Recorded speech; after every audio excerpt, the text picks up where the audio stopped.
तो नमस्कार भाइयों, आज हम वापस आ चुके हैं अपने chapter acid basis and salts में। और आज हम कर रहे होंगे इस चैप्टर का लेक्चर नंबर 5। तो लेक्चर नंबर 5 का आज हमारा टॉपिक है how do acids and bases react with each other. Acids और बेसिस एक दूसरे के साथ या आपस में किस प्रकार रिएक्ट करते हैं, आज हम इस बारे में बहुत अच्छे से पढ़ रहे होंगे।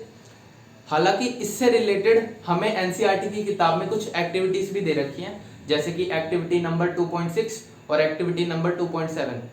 लेकिन ये एक्टिविटीज इतनी सिंपल हैं कि आप अगर एक बार एनसीईआरटी खोल के इनकी रीडिंग मार लेंगे तो आपको बहुत आसानी से समझ में आ जाएगा। मुझे ऐसा लगा कि एक्टिविटी 2.6 और 2.7 मुझे डिस्कस करवाने की जरूरत नहीं है, क्योंकि वो काफी ज्यादा सिंपल है। इसलिए मैं डायरेक्ट आपसे इस पर्टिकुलर टॉपिक का कंसेप्ट डिस्कस कर रहा हूँ। इस लेक्चर में हम कोई एक्टिविटी डिस्कस नहीं कर रहे होंगे, ठीक है, सिर्फ कंसेप्ट होगा हमारा। तो चलो स्टार्ट करते हैं हमारे आज के लेक्चर को। पहले हमें देखना है कि एसिड्स और बेसिस आपस में किस प्रकार रिएक्ट कर रहे होते हैं। तो यार ध्यान से देखो, जैसे कि मैंने ले लिया NaOH, aqueous plus HCl, aqueous. क्योंकि दोनों के पीछे मैंने एक्वस लिख रखा है। एक्वस लिखने का क्या मतलब है, यानी कि दोनों ही डाइल्यूट हैं। NaOH बेस मैंने डाइल्यूट लिया है और HCl एसिड, ये भी मैंने डाइल्यूट लिया है। मैंने इन दोनों को आपस में मिला दिया, ठीक है, मैंने इन दोनों को आपस में मिला दिया, तो ये मुझे देते हैं सॉल्ट प्लस वाटर।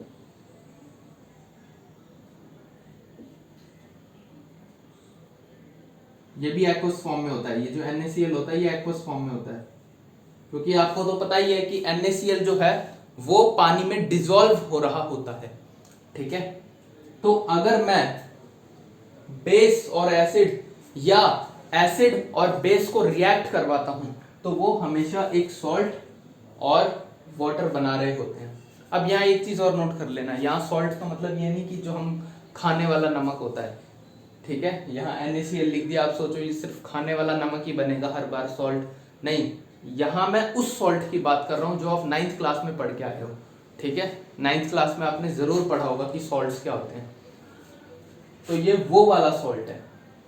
समझ पा रहे हो मेरी बात में क्या बोल रहा हूँ? और अगर आपको याद नहीं है, भूल गए हो कि सॉल्ट्स का क्या मतलब होता है, तो बहुत ही सिंपल सी चीज है। आप एक बार थोड़ा सर्च करो, गूगल वगैरह में सर्च करना कि सॉल्ट्स क्या होते हैं। केमिस्ट्री की टर्म्स में सॉल्ट्स का मतलब क्या होता है, आप एक बार जरूर ये सर्च करके देखना।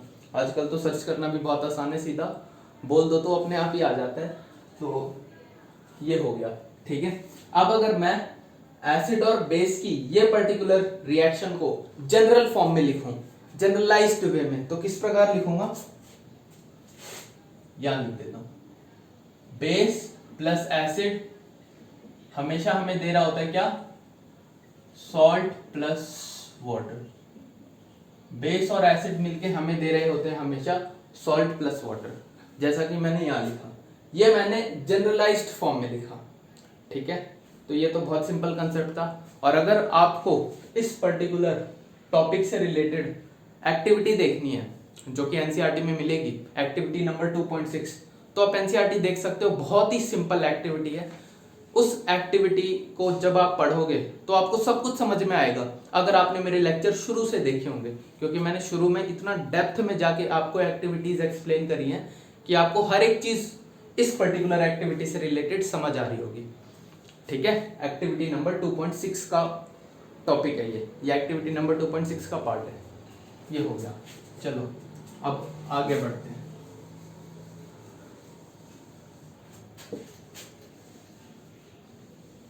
अब हम आते हैं किसमें, reaction of metal oxides with acids.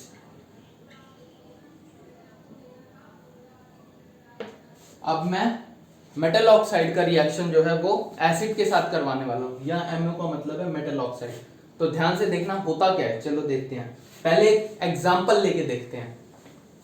और इससे रिलेटेड जो एक्टिविटी हमें एनसीईआरटी की किताब में दे रखी है वो एक्टिविटी नंबर 2.7 है, जो कि बहुत ही ज्यादा सिंपल है, आप अपने आप से पढ़ सकते हो। मैं डायरेक्टली इसका कंसेप्ट डिस्कस कर रहा हूं।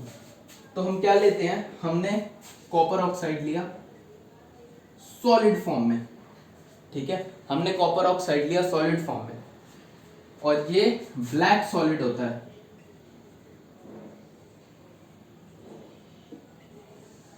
यहां पे ध्यान से एक चीज नोट करना कि मैं यहां कॉपर ऑक्साइड ले रहा हूं, ठीक है, CuO। एक और कॉपर ऑक्साइड होता है जो कि होता है Cu2O। मैं यहां इसकी बात नहीं कर रहा, इसका कलर रेड होता है, ठीक है, पर इसका कलर ब्लैक होता है, या ये ब्लैक सॉलिड होता है, ये वाला कॉपर ऑक्साइड। तो मैं इस वाले की बात कर रहा हूं, तो थोड़ा कंफ्यूज मत होना, थोड़ा ध्यान से नोट कर लेना अच्छे से, ठीक है। और जो ये Cu2 है, ये जो Cu2O है, इसको हम कहते हैं क्यूप्रस ऑक्साइड, ठीक है, और इसे हम कहते हैं क्या, क्यूप्रिक ऑक्साइड। क्यूप्रिक ऑक्साइड जैसा कि आपने 9th क्लास में जरूर पढ़ा होगा, फेरस ऑक्साइड, फेरिक ऑक्साइड करके, अगर आपको थोड़ा बहुत याद हो तो, ठीक है। तो यहाँ पे जो कॉपर के ऊपर चार्ज है, ठीक है, वो +2 है, और ऑक्सीजन के ऊपर 2- था, तो दोनों ने एक दूसरे को कैंसिल करा, तो CuO आ गया। लेकिन अगर Cu2O की बात करूं मैं, Cu2O की, तो वहां पे कॉपर के ऊपर +1 चार्ज था, ठीक है, Cu2O में कॉपर के ऊपर +1 चार्ज था, इसके ऊपर इस पर्टिकुलर कंपाउंड में अगर हम देखें तो कॉपर के ऊपर +2 चार्ज है। तो ये क्यूप्रिक ऑक्साइड है और वो क्यूप्रस ऑक्साइड था। तो मैंने यहाँ क्यूप्रस ऑक्साइड ले लिया, सॉरी यहां मैंने क्यूप्रिक ऑक्साइड ले लिया, इसे मैं कॉपर 2 ऑक्साइड भी कहता हूं। अब मैं इसका रिएक्शन करवा देता हूं HCl से, जो कि डाइल्यूट है, ठीक है, एक्वस डाइल्यूट है।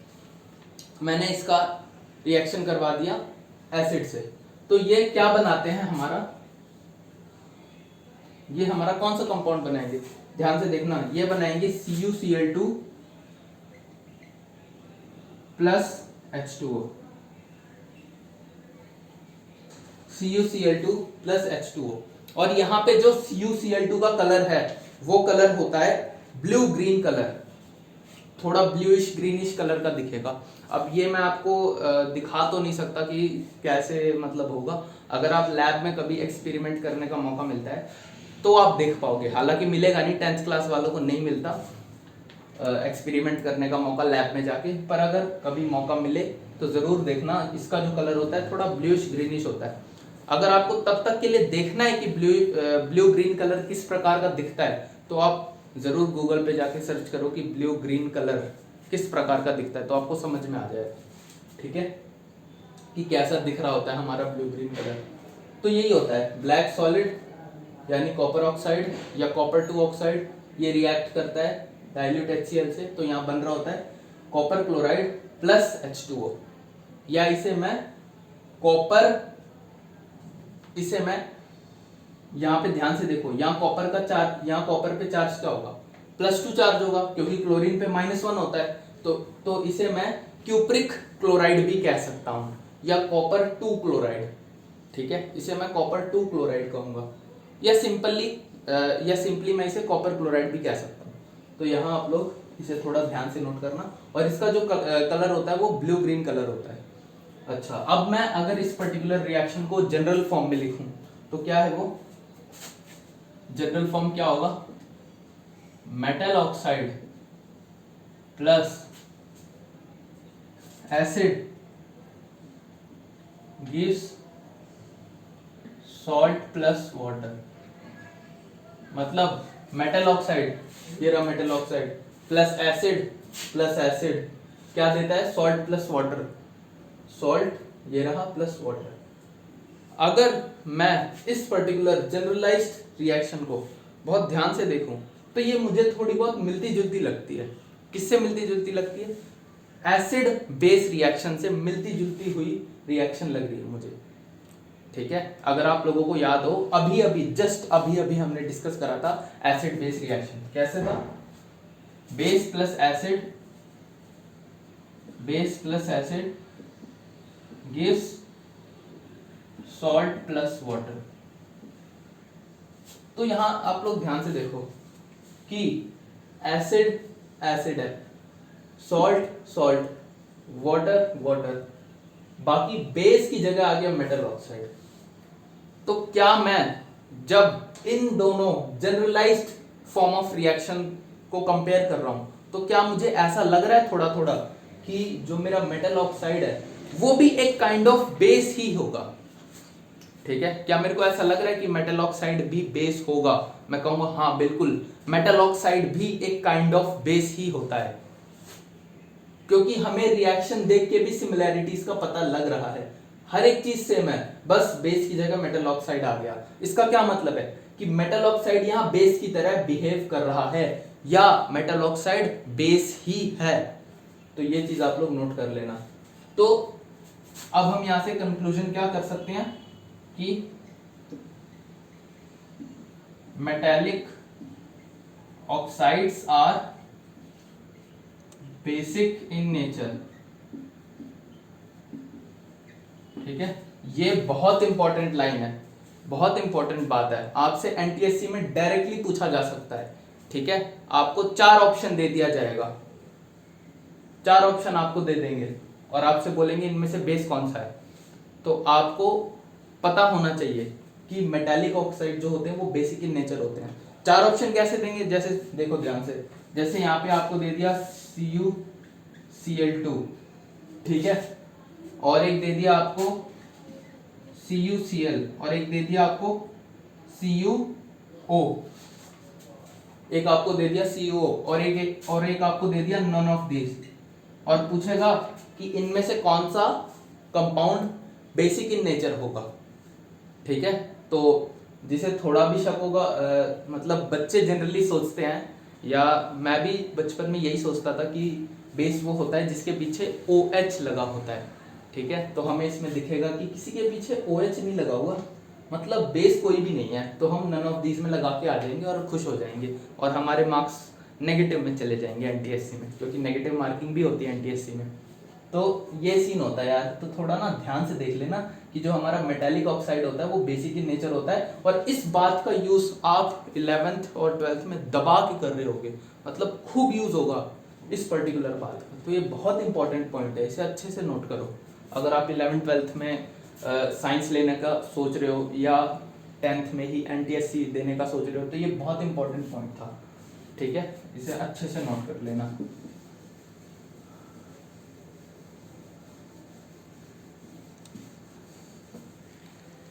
क्योंकि हमें लगता है कि बेस वो होते हैं जिनके पीछे OH लगा हुआ हो। ठीक है, अब ये OH वाली बात भी हम आगे चल के कर रहे होंगे, तो हमें ऐसा ही लग रहा होता है, इस कारण हम नन ऑफ दिस लगा के आ सकते थे, इस बात का पूरा चांस था। और एनटीएससी ऐसे ही तो खेलता है दिमाग के साथ पूरा। ठीक है, ऐसे ही खेलता है दिमाग के साथ। अगर थोड़ी भी कम नॉलेज होगी ना आपको तो खत्म कर देगा आपका मामला, वहीं सल्टा देगा। तो ऐसे होता है, तो थोड़ा ध्यान दो ऐसी चीजों पे। अब हम आते हैं दूसरे पॉइंट पे, reaction of non metallic oxide with base.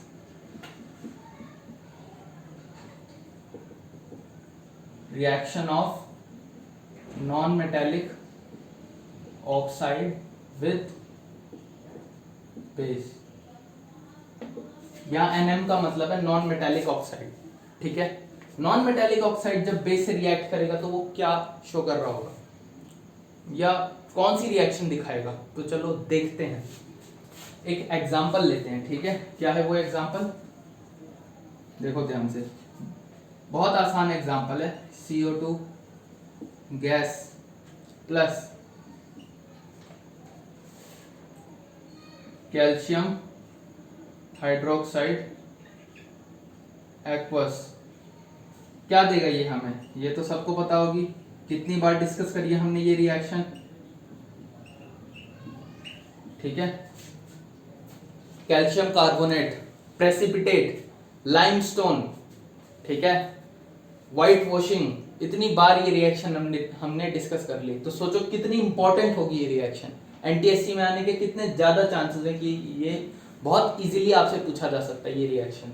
ठीक है, तो इसे थोड़ा अच्छे से समझ लेना। और ये कैल्शियम, ये जो कैल्शियम ऑक्साइड है, सॉरी कैल्शियम हाइड्रोक्साइड है, इसका निकनेम क्या होता है, ठीक है, इसका निकनेम क्या होता है वो भी आपसे पूछा जा सकता है, और कैल्शियम ऑक्साइड का निकनेम क्या होता है वो भी आपसे पूछ सकते हैं। तो ये सारी बातें इंपॉर्टेंट हैं। कैल्शियम कार्बोनेट का निकनेम क्या होता है ये आपसे पूछ सकते हैं। तो ये थोड़ी इंपॉर्टेंट रिएक्शन है, काफी बार इसका जिक्र कर चुके हैं हम, तो सोचो कितनी इंपॉर्टेंट होगी। तो चलो देखते हैं इस रिएक्शन में क्या है। ये था मेरा एक नॉन मेटेलिक ऑक्साइड। क्या कार्बन मेरा एक नॉन मेटल होता है? मैं कहूंगा हाँ बिल्कुल होता है नॉन मेटल। और उसके साथ लगा हुआ है ऑक्सीजन, तो क्या कार्बन डाइऑक्साइड मेरा एक नॉन मेटेलिक ऑक्साइड है? मैं कहूंगा हाँ बिल्कुल है यार नॉन मेटेलिक ऑक्साइड। और इसका रिएक्शन मैंने करवा दिया बेस से, with base CaOH whole twice. OH मतलब बेस, जिसके पीछे OH लगा हो, ज्यादा चांसेस हैं कि वो बेस ही निकले। मैंने आपको एक एक्सेप्शन जरूर बताया था, CH3COOH। इसे आप लोग बेस मत क्या देना, इसके पीछे OH देख के। ये एक एसिड होता है, ये एक एक्सेप्शन है। इसके बारे में हम आगे डिटेल में डिस्कस कर रहे होंगे, लेकिन याद रखना, ठीक है। NTSC के पेपर में आपसे ऐसे भी चोट करी जा सकती है, तो थोड़ा इंपॉर्टेंट बात थी ये। अच्छा, चोट कैसे करते हैं? आप लोग सोचेंगे भैया ये भी बता दो चोट कैसे करेंगे। तो मैं कहूंगा दो यार, देखो आपसे पूछेंगे कि इनमें से कौन सा कंपाउंड जो है वो बेस होगा, तो क्या होगा बेस? देखो ध्यान से, वो लोग दे देंगे आपको क्या, कैल्शियम ऑक्साइड, ठीक है, और वो आपको क्या दे देंगे, सोडियम ऑक्साइड नहीं, आपको दे देंगे HCl प्लस NaCl और CH3COOH। आपको ये दे देंगे, ये चार ऑप्शन, और और इनमें से पूछेंगे कि बेस कौन सा होगा। तो जिन बच्चों को हल्की फुल्की नॉलेज होगी, ज्यादा नॉलेज नहीं होगी, वो लोग सोचेंगे अरे सर ने हमें बताया था कुछ OH होता है, जिसके पीछे OH होता है वही बेस होता है। तो वो लोग सोचेंगे NaCl का तो हमें पूरा भरोसा है, ये तो सॉल्ट है, HCl तो एसिड है, और कैल्शियम ऑक्साइड के पीछे OH नहीं है तो ये तो बेस है ही नहीं, मतलब बचा OH ये वाला, तो ये पक्का बेस होगा, और इस पे टिक लगा के आ जाएंगे, जबकि ये एसिड है। तो यहाँ पे ये चीज भी आप लोग नोट करना, ठीक है, ऐसी चीजें पूछ सकते हैं। और जबकि बेस है कौन सा, कैल्शियम ऑक्साइड बेस है यहाँ पे, अभी अभी मैंने बताया metallic oxides are basic in nature, ठीक है। तो ये हो गया। अच्छा, अब अगर मैं इस पर्टिकुलर रिएक्शन को जनरलाइज करूं तो कैसे होगा जनरलाइज?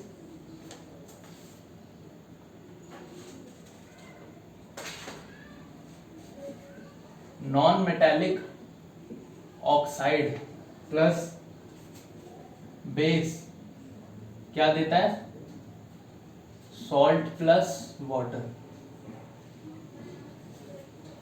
ठीक है। ध्यान से देखो, नॉन मेटालिक ऑक्साइड ये रहा, base calcium hydroxide, salt CaCO3 solid, ठीक है, और H2O वाटर। तो क्या मैंने इस पर्टिकुलर रिएक्शन को लिख दिया जनरल फॉर्म में? मैं कहूंगा हाँ यार लिख दिया, देखो ध्यान से देखो, मैच कर लो, लिख दिया। अच्छा, अब आप लोग फिर सोचेंगे भैया ये तो हमें कुछ कुछ किसी दूसरी रिएक्शन से मिलती जुलती लग रही है, जैसा हमने अभी पिछले ही टॉपिक में, मतलब जस्ट अभी अभी देखा था हमने, हमें जैसे पिछले वाला रिएक्शन भी मिलता जुलता लग रहा था, ये भी हमें मिलता जुलता लग रहा है। मैं कहूँगा हाँ यार ये भी मिलता जुलता है, किससे? ध्यान से देखो, acid plus base gives salt plus water. देखो, अब देखो ध्यान से, base base, salt salt, water water, बचा क्या, नॉन मेटालिक ऑक्साइड की जगह, सॉरी एसिड की जगह क्या आ गया, नॉन मेटालिक ऑक्साइड। मतलब कहीं ना कहीं यहाँ नॉन मेटालिक ऑक्साइड जो है वो एसिडिक बिहेवियर शो कर रहा है। इसका क्या मतलब है कि नॉन मेटालिक ऑक्साइड्स जितने भी होते हैं वो सब एसिडिक इन नेचर होते हैं, ठीक है। तो यहाँ नोट डाल के लिख लो, नॉन मेटालिक oxides are